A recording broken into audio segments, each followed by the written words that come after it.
Welcome back to the Asian States Leadership International Law video lecture series. This section will talk about international sanctions against North Korea's successive armed provocations. North Korea's simultaneous launch of the 8 missiles followed by South Korea and United States launch of the 8 missiles the next day in response, a reminiscence of the 2017 power-to-power confrontation.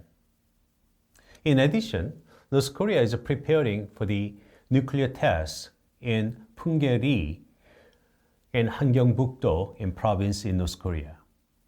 Military tensions are expected to identify or intensify as South Korea and the United States plan to deploy the strategic assets, including the strategic bomber B-1B Lancer to the Korean Peninsula in response to nuclear test provocations. Meanwhile, aside from the South Korea-United States response, the international community has been proposing the alternatives to overcome the situation. One such example is that United Nations imposition of sanctions against North Korea, which proposed to act both as a punishment for its military provocations, as well as a means to bring North Korea to the negotiation table. In response to North Korea's proliferation of the weapons of the mass destruction, the international community is implementing strong sanctions against North Korea through the United Nations Security Council. Currently, the UN sanctions against North Korea impose a total ban on North Korea related trade, except for trade of the minimum resources approved by the resolution of the United Nations Security Council, and a trade with prior approval from the United Nations Security Council's Sanction Committee on North Korea. Although the sanctions have been recognized for their achievements in terms of the punishment, they also have been met with criticism that they have reached limitations in terms of a resolution through the dialogue. With the exception of the use of force as a last resort, it is undeniable that UN sanctions against North Korea is the most powerful measure that international community can pursue to resolve the North Korean nuclear issue. The blocking resources, technology, manpower, and funds contributing to the proliferation of the weapons of the mass destruction is essential to deter North Korean nuclear proliferation. The shortcoming, however, is that whereas the UN sanctions against North Korea are effective in countries with an open economy, they have but a very limited effect on countries with a unique closed economy like North Korea. The UN Security Council is an organ with prior and also primary responsibility for the maintenance of the international peace and security, which acts on behalf of its members. UN Security Council determines the existence of any threat to the peace, breach of the peace, or act of aggression, and make recommendations or decide what measures shall be taken in accordance with the Chapter VII of the UN Charter, such as the measures not involving the use of armed force or measures involving the use of armed forces to maintain or restore the peace and security. The economic sanctions are one of the typical measures not involving the use of armed force, which concern the imposition of economic penalties or threats on a target state, thereby seeking to change or influence its behavior and policy decisions. Recent economic sanctions have been implemented by means of trade sanctions, financial sanctions, embargoes against weapons, the ban on specific items such as luxury goods, and travel bans, and restrictions on services such as transportation and communications. In response to these 6 nuclear tests and more that North Korea conducted between October 2006 and September 2017, as well as the ballistic missile test, the UN Security Council adopted a total of the 11 sanctions resolutions on North Korea. These resolutions confirm that North Korea's nuclear or ballistic missile tests are a clear threat to international peace and security, and that it is impossible or imposing economic sanctions in accordance with Chapter VII, Article 41 of the UN Charter to block the North Korea's possession of nuclear weapons. The decision of the UN Security Council is binding on its members, and obligation of members under the Charter prevail over their obligation under any agreement. The UN economic sanctions against North Korea initially target the control of dual-use items or materials related to weapons of mass destruction and conventional weapons.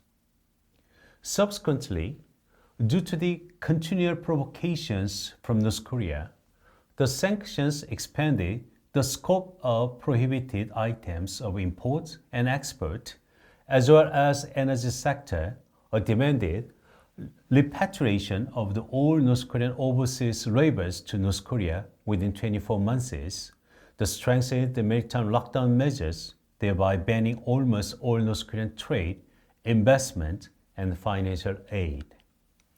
In addition, UN Security Council established the 1718 Sanctions Committee to monitor the imposition of sanctions against North Korea, the monitoring and supporting UN member state compliance with the sanctions. The international community has been responding in its resolution manner in the face of the North Korean provocations by imposing UN sanctions against North Korea. Currently, the scope of the UN sanctions against North Korea include, but are not limited to following the banning list. For example, banning travel, the trade of North Korean mineral resources, marine products, crude oil, and refined petroleum products, and also trade of textile products, and export of luxury goods, ships, helicopters to North Korea, and also effect to the seafood trade, and sale and transfer of the fishing rights, the employment of the North Korean laborers, and joint ventures with North Korea, the passage of suspicious ships and aircraft through member states. Also freezing North Korea's foreign assets and imposing financial sanctions and conducting searches for the suspicious cargo. Despite imposition of such extensive sanctions, the North Korean nuclear issues has yet to be resolved. Thus, UN sanctions against North Korea consistently serve to, for example, the prompt resumption of the six-part talk to achieve verifiable denuclearizations of the Korean Peninsula in a peaceful manner. The second, agree on the mutual respect for the sovereignty and peaceful coexistence between the United States and North Korea. And third, the support the communities or committees they outlined in the September 19 joint statement.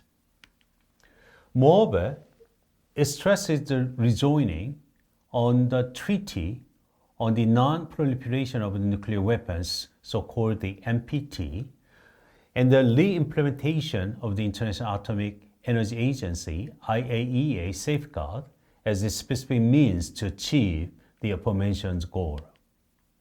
Meanwhile, if sanctions against North Korea have a limited effect, notwithstanding its breadth, the comment that it would be necessary to review the incentives to induce the rejoining of the NPT and the re-implementation of the IAEA safeguard seems very reasonable.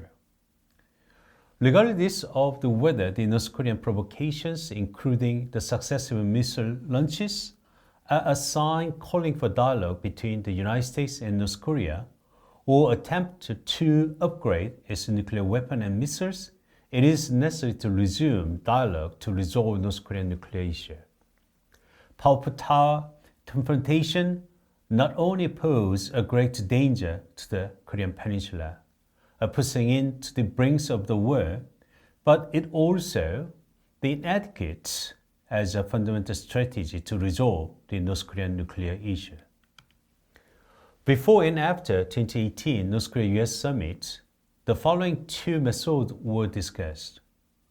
The first, the Ukrainian method, calling for the abandonment of nuclear arms on the part of the North Korea, simultaneously providing compensation for such abandonment, the guarantee of the multilateral security economic cooperation, and secondly, Libyan method, requiring abandonment nuclear arms, the providing compensation thereafter, for example, economic support and normalization of the relations.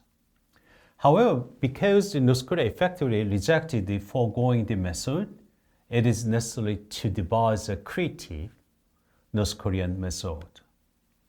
Although this government, the Yoon Suk-yeol administration, seek to differentiate itself from the Moon Jae-in, the previous government, there would not be much of a difference in procedural terms with regard to establishing new North Korea-United States relations and transitioning from an armistice regime to a peace treaty or peace regime, and ultimately pushing at the denuclearization of the Korean Peninsula. Rather, it would be necessary to concretize such a process and bring in North Korea to the negotiation table.